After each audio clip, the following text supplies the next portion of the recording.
దొరికిపోతారు కదా సార్. రాష్ట్ర వ్యాప్తంగా కనుక ఇది ఎక్సైజ్ శాఖ దాడులు చేసి ఇది ఎస్టాబ్లిష్ చేసింది అనుకోండి, ఎంత ఘోరమైన అవమానం అండి ప్రభుత్వానికి. అవమానం పక్కన పెడితే ప్రాణాలు కదండి పోతాయి. ఎలాగైపోయింది. అబద్ధాలు చెప్పలేదు. గత ప్రభుత్వంలో పోయాయి 22, 23, 24, 25 రిపోర్ట్లు ఇచ్చింది కదా ఎంబీఆర్టీ. ఒక్క ప్రాణం పోలే మద్యం తాగని. ఇలా అబద్ధాలు చెప్పడం లేదు. సిద్ధాస్తులు కదా పోయిన ప్రాణాలకి తిరిగి ఛాలెంజ్లు చేస్తున్నారు ఎక్కడ పోయి అని.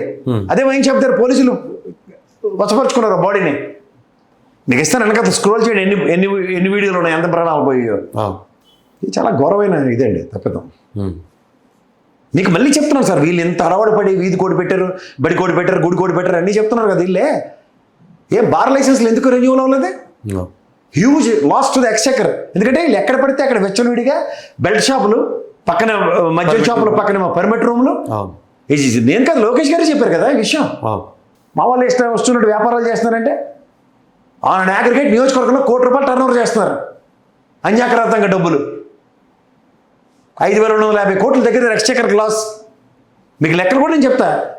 24, 25కి సంబంధించిన ఈ టెన్యూవర్ని 25, 26 టెన్యూవర్తో కంపేర్ చేయండి. 6,750 కోట్ల ఎక్స్చెకర్కి వచ్చింది 24, 25 టెన్యూర్లో. ఏది ఏప్రిల్ నుంచి మొన్న ఆగస్టు దాకా.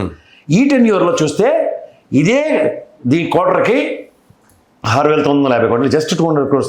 10% కూడా గ్రోత్ లేకుండా. ఎందుకంటే ఈ దిక్కుమాల లెక్క పాలసీ నాకు అర్థం కాదు. ఇది ఇన్ని బెల్ట్ షాపులు ఉండి ఇన్ని బెల్ట్ షాపులు, అదే చెప్తున్నాను, బెల్ట్ షాపుల్లో దొంగ వ్యాపారం జరుగుతుంది. నిజమైన షాపుల్లో సేల్స్ లేవు. ఎందుకు లేవంటే ఊరంతా దొంగలు ఊరు పంచుకున్నట్టు పనిచేసుకున్నారు. ఇప్పుడు రూరల్లో దొరకాల్సింది బెల్ట్ షాపుల ద్వారా దొరుకుతుంటే మెయిన్ షాపులకు వచ్చుకునే వాళ్ళు ఉండరు. ఏదో ఎక్కడ అడవులంపడి పడి ఏదో ఎప్పసారాలు అవి కాచుకొని ఏదో ఊర్లో చచ్చేవాళ్ళు కన్నా ఇది డైరెక్ట్గా డెలిబరేటివ్గా ఇద్దరు తిన. చూడండి వైన్ షాప్లో ఆడాడు, అరే ఈ 2 బీర్లకి డబ్బులు ఇచ్చాను, ఇందులో ఏరా తెలుస్తుందంటే పంచీలు పోతుండే పోతుండే. ఆడెంత తెలివినాడు చూడండి. ఇందులో గ్యాస్ ఎక్కడ సోడాలు అనుకుంటుంటాడు అనుకోండి, లేదా కూల్ డ్రింకులు చూడండి, దాంట్లో గ్యాస్ ఎక్కడ ఉంటుంది, సోడా ఎక్కడైనట్టుగా ఉంది అంటుంటాడు. ఏం చెప్పాలి సార్ వాళ్ళకి.